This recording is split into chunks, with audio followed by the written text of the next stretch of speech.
The Aleuadae were an ancient Thessalian family of Larissa who claimed descent from the mythical Aleuas. The Aleuadae were the noblest and most powerful among all the families of Thessaly, whence Herodotus calls its members rulers, or kings, Aleuas. The first Aleuas, who bore the epithet of Pyrrhus, that is, red-haired, is called king, or Targus, of Thessaly, and a descendant of Heracles through Thessalus. Aleuas played no role his eponymous dynasty outside his kinship's veneration of him at an unidentified sanctuary in Thessaly. But Aelian recorded the myth of how he became a divinely inspired seer, in the fashion of a gift from a serpent. While he was tending sheep on the slopes of Mount Ossa, a serpent became enamored of him, kissed his hair, licked his face and brought him gifts. According to the Bibliotheca, a grateful brood of serpents, in return for his having erected a funeral pyre for their serpent mother,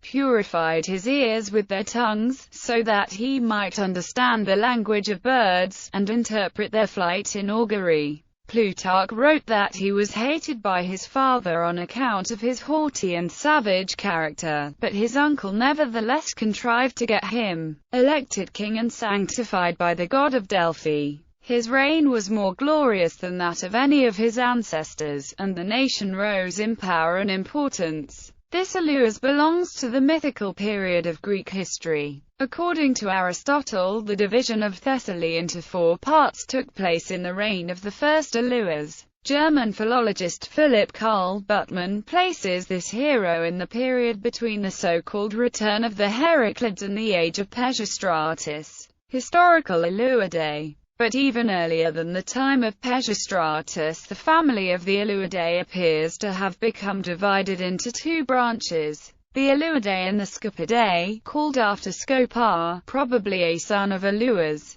The Scupidae inhabited Crannon and perhaps Pharsalus also, while the main branch, the Aleuadae, remained at Larissa. The influence of the families, however, was not confined to these towns, but extended more or less over the greater part of Thessaly. They formed in reality a powerful aristocratic party in opposition to the great body of the Thessalians. For many generations the Aleuadae enjoyed the privilege of furnishing the Targus, or chief commander, of the combined forces of Thessaly. The earliest historical person who probably belongs to the Aleuadae is the general Eurylochus, who terminated the First Sacred War about 590 BC. In the time of the poet Simonides we find a second Aleuas, who was a friend of the poet. He is called a son of Echecratides and Cyrus, but besides the suggestion of Ovid that he had a tragic end, nothing is known about him. At the time when Xerxes invaded Greece, 3 sons of this Aleuas, Thorax, Euryphilus, and Thrashidaeus, came to him as ambassadors,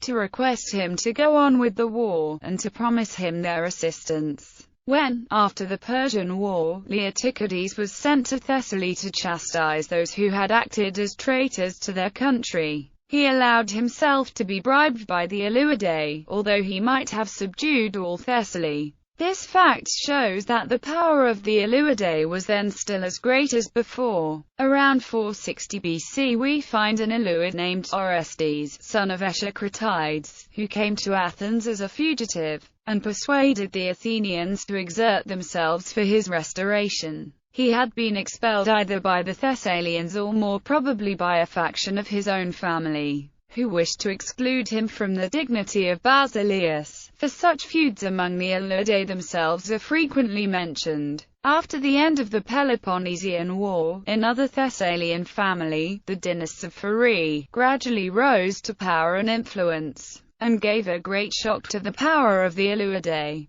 As early as 375 BC, Jason of Pheræ, after various struggles, succeeded in raising himself to the dignity of Targus. When the dynasts of Pheræ became tyrannical, some of the Larissaean Aleuadae conspired to put an end to their rule, and for this purpose they invited Alexander II, son of Amyntas III. Alexander took Larissa and Crannon, but kept them to himself. Afterwards, Pelopidas restored the original state of things in Thessaly, but the dynasts of Pherai soon recovered their power, and the Aleuadae again solicited the assistance of Macedonia against them. Philip willingly complied with the request, broke the power of the tyrants of Pherai, restored the towns to an appearance of freedom, and made the Aleuadae his faithful friends and allies. In what manner Philip used them for his purposes, and how little he spared them when it was his interest to do so, is sufficiently attested.